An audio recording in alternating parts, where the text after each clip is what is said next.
네, 안녕하세요. 유현태입니다. 네, 오늘 리뷰해드릴 경기는 FC 서울하고 대전 하나시티즌 경기입니다. 서울이 이제 경기 초반에 실점을 하게 되면서 어렵게 경기를 풀어가는 게 아닐까라는 느낌을 이제 받게 됐는데 결국에는 2대1로 역전 승리를 하면서 홈에서 기분 좋은 승리를 거두게 됐습니다.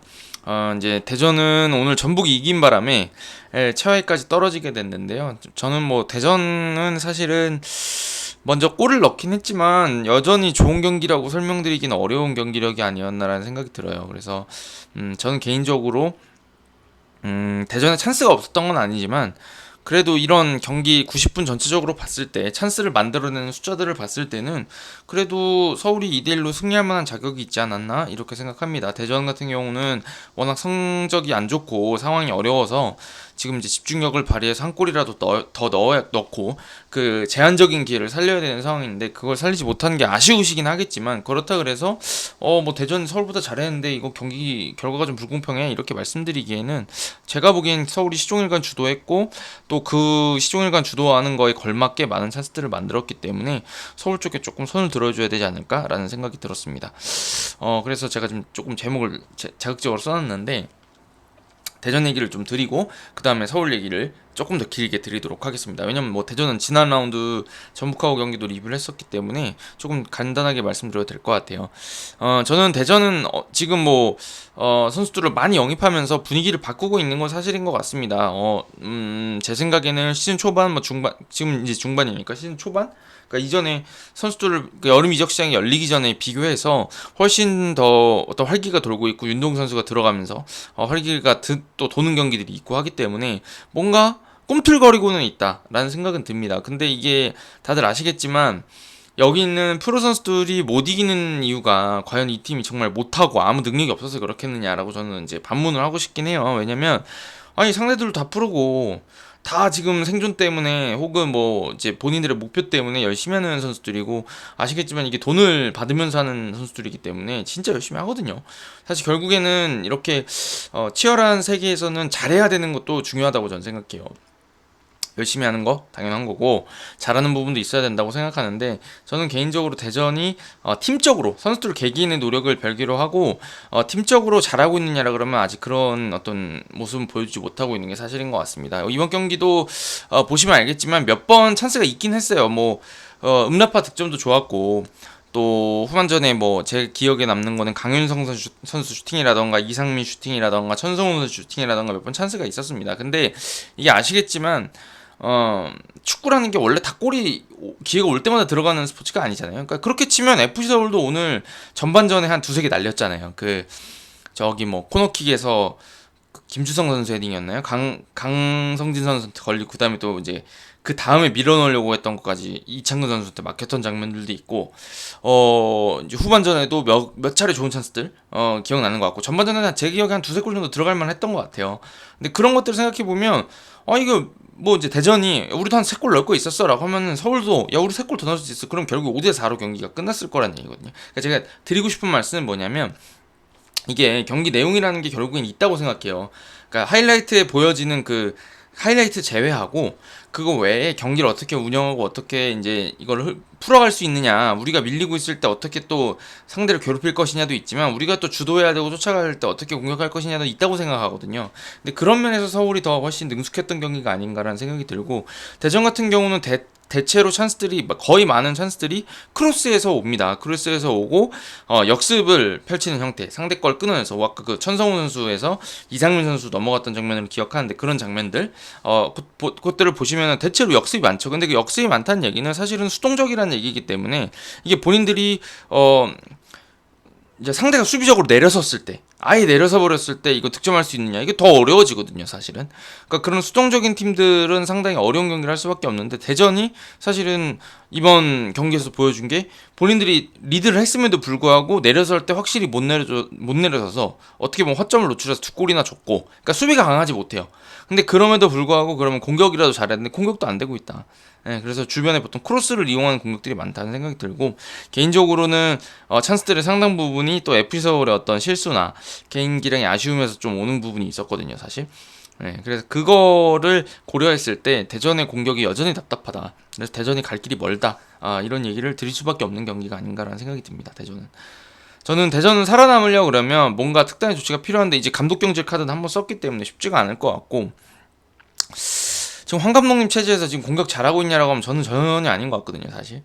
선수들은 많이 사모으고 이 선수들이 막 활발하게 하려고 하는데 그게 뭐 찬스들이 없진 않은 것 같고, 또 개개인이 번뜩이는 장면들이 있긴 한데 이게 팀적으로 어떻게 하겠다, 이 팀은 이런 공격을 하는 팀이야라고 보여주는 게 없는 것 같아요. 그러니까 좀 단순하게 말하면 공격이 크로스에 의존하고 있다, 이렇게 설명드리는 게 맞을 것 같습니다, 저는 개인적으로. 그래서 대전은 하여튼 어려운 시즌이 되지 않겠느냐. 네, 그래서 열심히 해야 된다, 더 열심히 해야 된다라는 말씀을 좀 드리고 싶고요. 그 다음에 이제 서울 리그를 좀 본격적으로 들어보도록 하겠습니다. 제가 좀 제목을 좀 자극적으로 썼어요. 이제 서울 리뷰 자주 안 하겠다고. 근데 이거 진심입니다. 이렇게 쓴 이유는 근데 사실은 역설적으로 반대로 반어법인데, 이제 칭찬을 안 해도 되겠다라는 생각이 들었어요. 이게 무슨 의미냐면, 제가 이제 최근에 서울 경기를 굉장히 리뷰를 열심히 했습니다. 왜냐면은 제가 사랑에 맞지 않는 김민동 감독님이 가셨기 때문에. 김기동 감독님을 제가 좋아하는 이유는 사실 뭐 축구를 잘하신다 이런 얘기도 있지만, 사실 저의 우상이기도 해요. 제가 이제 부천 출신이잖아요. 부천 출신인데 그 당시에 그 니폼니 씨, 조윤환 감독님 계실 때 김기동 감독님이 이제 선수로 뛰실 때 진짜 잘했거든요. 이제 돌아가신 윤정춘 감독님하고 김기동 감독님도 계셨고, 그다음에 이을용 선수도 있었고, 저는 잘 못 봤어요, 윤정환 선수 뛸 때는. 그 다음에 이제 지금 또 중국에 가 계신 남길 감독님, 이렇게 그 미드필더들 조합이 진짜 좋았거든요. 공격수도 뭐 외국인 선수들 주로 뭐 있었고, 뭐 이원식 선수랑 이런, 하여튼 저희 추억에 이제 그런 선수들 있잖아요. 제가 그 축구를 처음 보면서 막 가슴이 두근거리고, 야 축구장 이렇게 재밌는 거야 했을 때, 그때 이제 거기 이제 현장에 계셨던 분이라서 제가 너무너무 사랑하고 진짜 존경하고 약간 팬심이 있고 그런 분이거든요. 하여튼 좀 잡설이 길어졌는데, 그런 김기동 감독님이 가셔서 이 서울을 바꿔놓겠다 했는데 처음 못 바꾸니까 제가 얼마나 안달이 났겠어요. 이분 내가 잘한다고 믿어보라고 계속 얘기를 했는데 잘 못하니까 저도 이거 좋아진 것 같은데 라고 생각만 하면 이제 자꾸 리뷰를 했던 겁니다. 근데 이제 안 하려고요. 왜냐면 잘하고 계십니다. 잘하고 있고, 그게 서울이 이제 안정권에 올라온 것 같아요. 이제 드디어 서울 선수들이 감독님 축구 이거구나 라고 이직을 한 것 같습니다. 그래서 지난 라운드 졌잖아요. 근데 저 그 경기 보면서도 솔직히 이거 졌지만 이거 내용엔 전혀 하자가 없었다. 그러니까 실점하는 거는 문제고 고쳐나가야 되는 건데, 그런 문제가 아니라 전반적인 틀 문제를 얘기하는 거예요. 이게 서울이 하려고 하는 축구가 되고 있느냐 안 되고 있느냐의 문제를 봤을 때 되고 있어요. 되고 있는데 이제 작은 실수들, 좀 큰 실수도 있어요.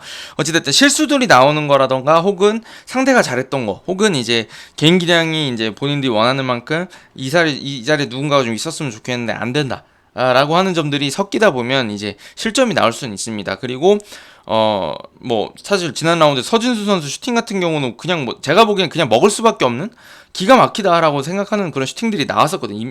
근데 임창호 선수도 중거리 아니에요? 임창호 선수 맞나요?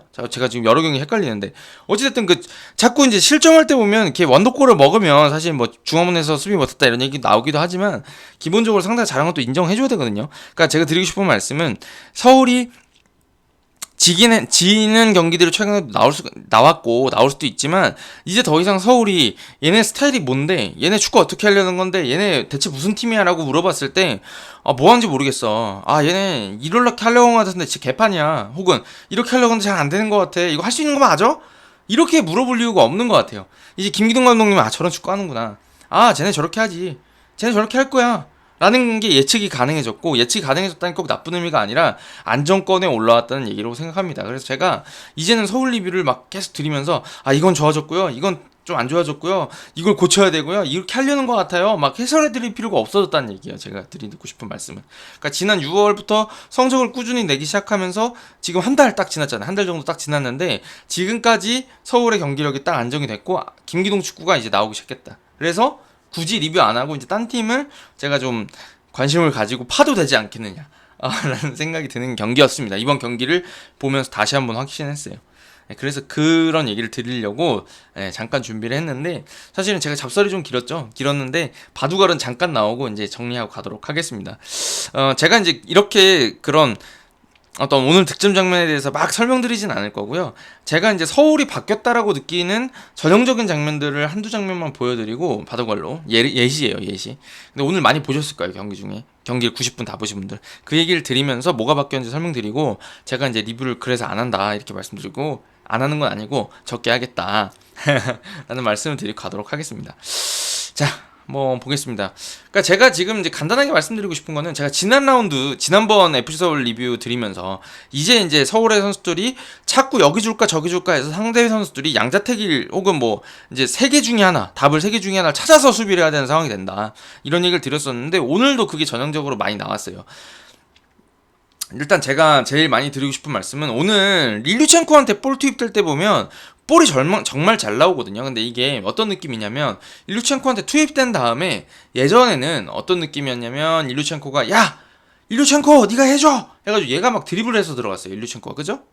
그러니까 일류첸코가 맨날 힘들고 바빴어요. 그리고 얘 빠르지도 않고 솔직히 말하면 드리블 기술이 있지도 않잖아요. 근데 일류첸코가 요즘 잘하잖아요. 그러면 얘가 드리블러는 아니라는 얘기거든요. 드리블 시키면 안 되네요, 사실. 혼자 하라 그러면 안 돼. 근데 이번 경기에서 잘 보시면 특히나 이제 뭐 오른쪽에서 그런 움직임이 여러 번 나왔는데 여기서 최준 선수가 공을 딱 잡았어요. 그때가 되게 중요해요. 근데 여기서 이 5번 선수는 측면 수비수는 아마 오른쪽에 있던 한승규 선수가 위치를 이렇게 잡아버리면 여기를 도와주지 못합니다. 왜냐면 여기 이렇게 들어가면은 뒤늦게 쫓아와야 되는데 여기 이렇게 돌파해서 들어가면 답이 없잖아요. 그러니까 적당한 거리를 가지고 여기에 붙어있을 수밖에 없어요. 여기 공을 딱 잡았을 때. 그러니까 여기가 1번입니다. 한승규 줄 수도 있다. 여기 1번 이렇게 1번을 가지고 있죠. 근데 또 여기서 최준 선수가 여기를 줄 수도 있어요. 여기 2번입니다. 예를 들면.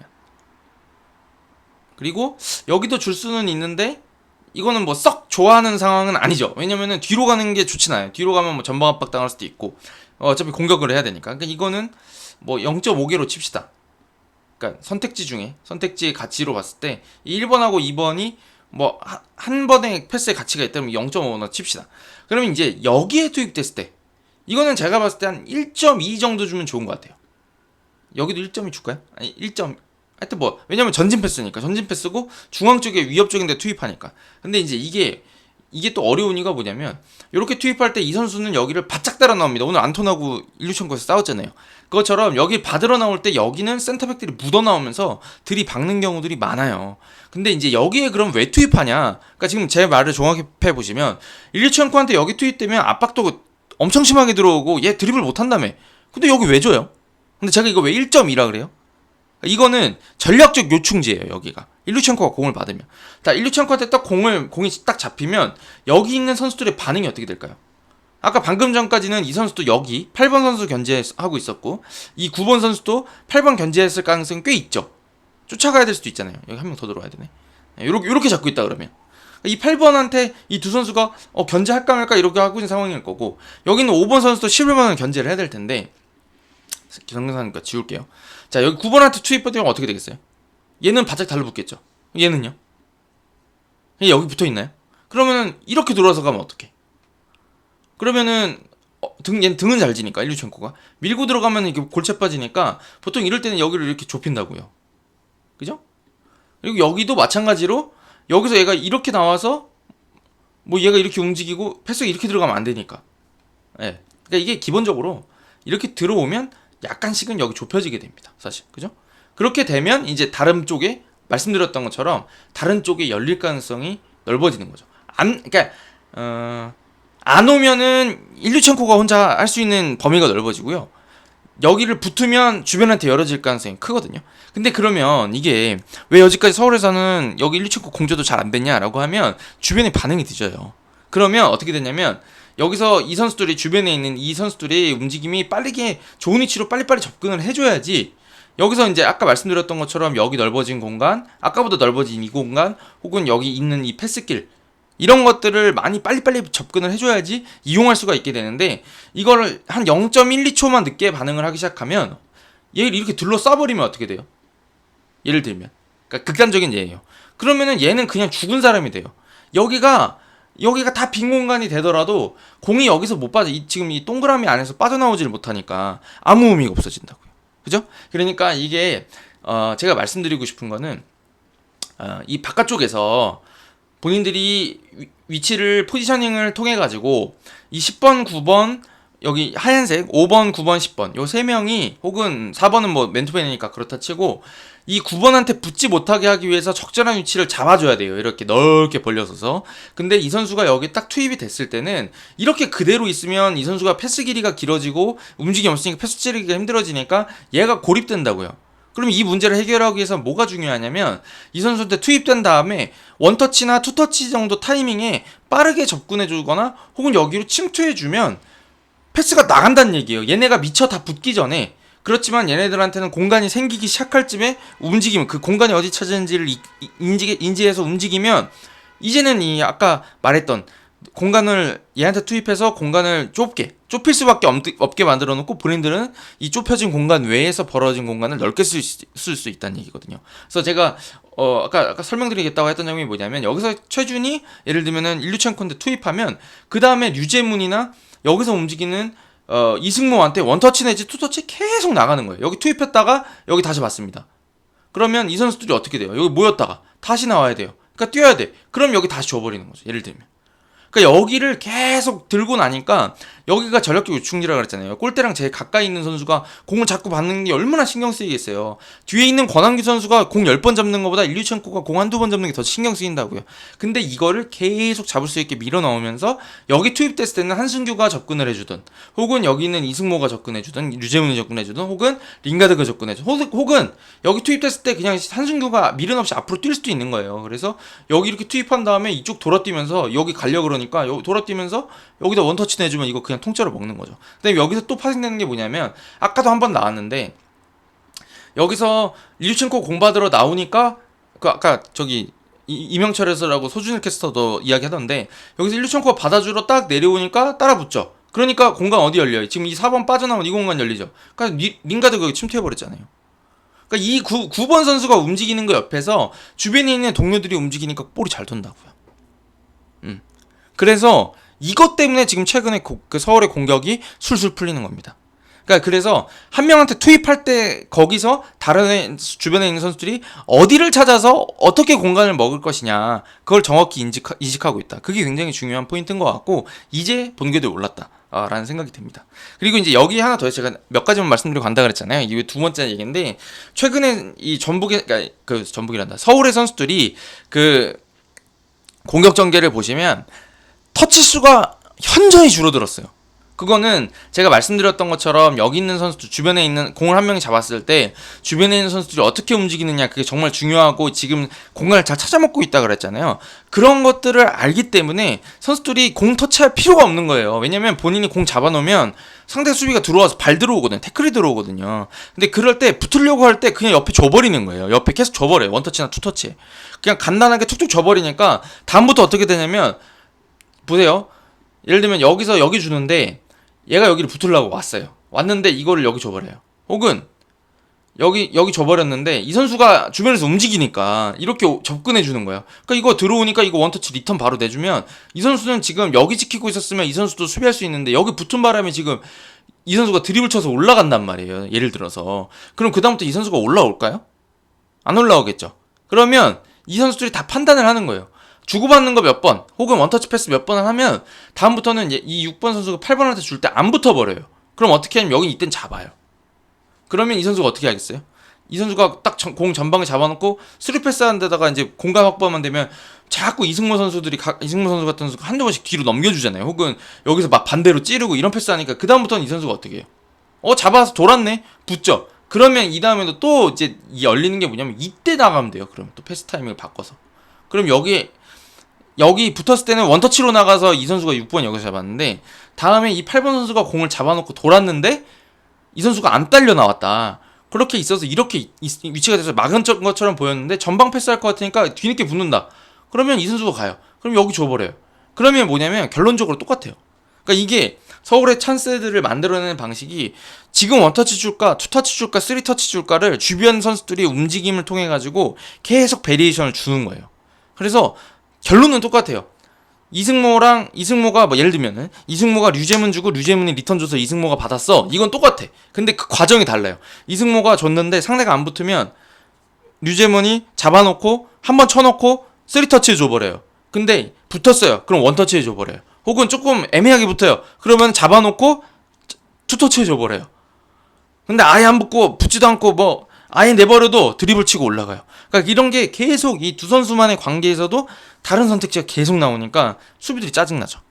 그런 것 때문에 지금 서울의 공격 전개가 많이 좋아지고 있습니다. 그래서 최근의 경기들을 보면 이런 직선적인 패스들, 앞으로 찔러 넣는, 좁은 공간 사이에서 여기다가 막 찔러 넣어요. 근데 이것도 보시면 이렇게 좁은데도 찔러 넣을 수 있는 거 뭐냐면 다 움직임이에요. 사실 보면 이렇게 서 있으면은 이 패스 안 되죠. 근데 이걸 어떻게 하냐면 서울 선수들 최근에는 이것도 다른 건데 이렇게만 두 발만 움직여줘요. 두 발만 이렇게. 그러면 여기 들어가죠. 요 7번하고 9번 사이 이렇게 들어오면 들어갈 거 아니에요. 이거예요. 요즘에 하는 게 계속 요만큼. 원래는 여기 서 있었어. 근데 요만큼만 움직여요. 요만큼만. 그 다음에 어떻게 움직이냐면 이 8번 선수가 이 6번이 여기 넣겠구나 싶으니까 두 발만 앞에 나가 있어요. 받을 거. 역습은 대비를 해야 되니까 잘릴 거들 대비해서 여기는 있는데 두 발만 앞에 가 있는 거야. 그러면 투입되면 공이 한 이쯤 오면 접근. 그러면 3번이 빡세게 붙는다. 그럼 원터치 되겠죠. 근데 여기 좀 느슨하게 붙는다. 그럼 어떻게 돼요? 잡으면서 돌아버려요. 그래서 뒤늦게 붙는다 그러면 이 선수는 계속 달리고 있겠죠.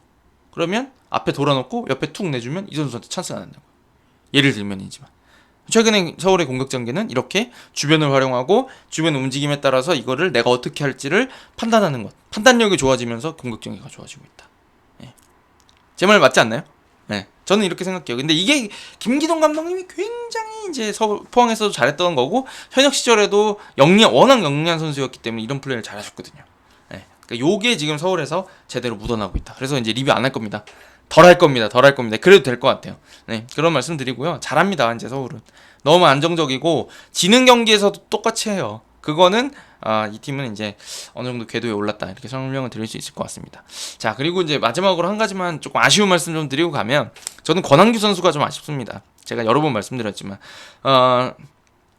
제가 선수 개인 기량을 잘 탓하는 거를 좋아하진 않아요. 왜냐면은 선수 너무 욕하는 게 되니까. 근데 권한규 선수는 아쉽다고 생각하는 게 뭐냐면 지금 열심히 하고 있는 것도 알고 본인이 사실은 굉장히 어려운 시기를 보내고 있을 거라고 생각해요. 왜냐면 사실은 자기보다 더 그 사이즈도 좋고 뭐 그런 술라카라든지 외국인 선수들 자꾸 센터백을 영입하려고 했었으니까 본인의 부담을 덜어줄 수 있는 선수들이 좀 필요하지 않겠어요. 아무래도 권한규 선수도 장단점이 있는 선수인 게 아무래도 센터백 중에 사이즈가 작아요. 그거는 선천적인 차이인 거예요. 어쩔 수가 없어요.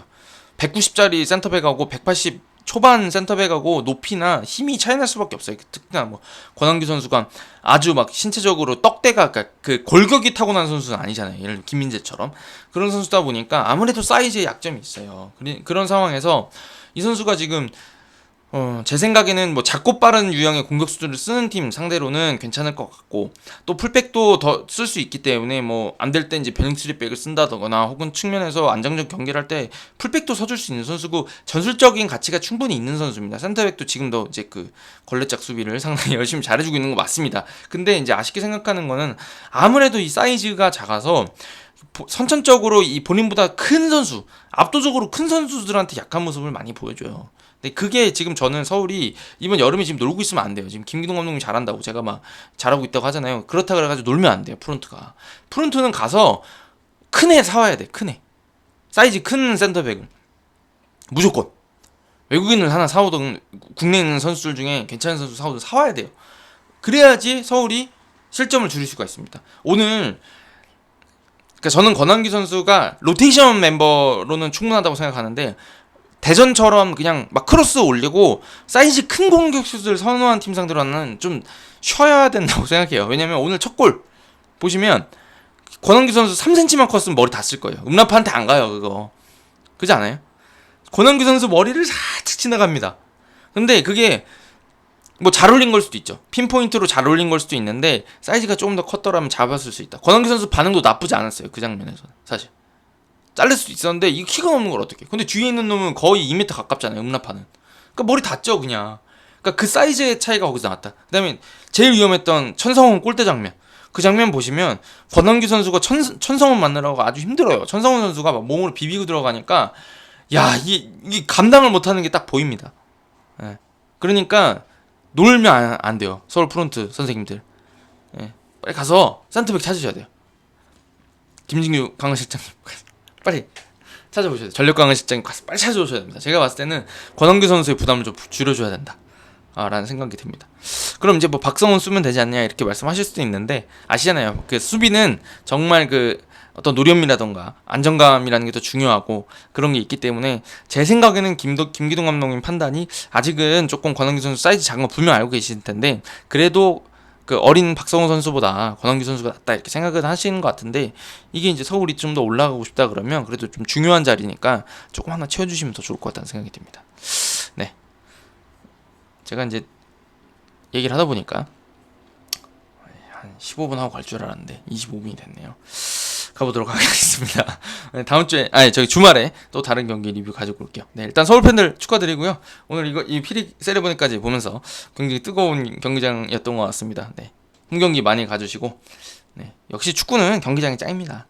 네, 이렇게 역전승하는 경기를 한번 맛보시면 이 축구 못 끊죠. 네, 어찌됐든 축하드리면서 네, 이번 주말에도 경기장 많이 가시기 바라겠습니다. 네, 가볼게요. 네, 가보겠습니다. 감사합니다.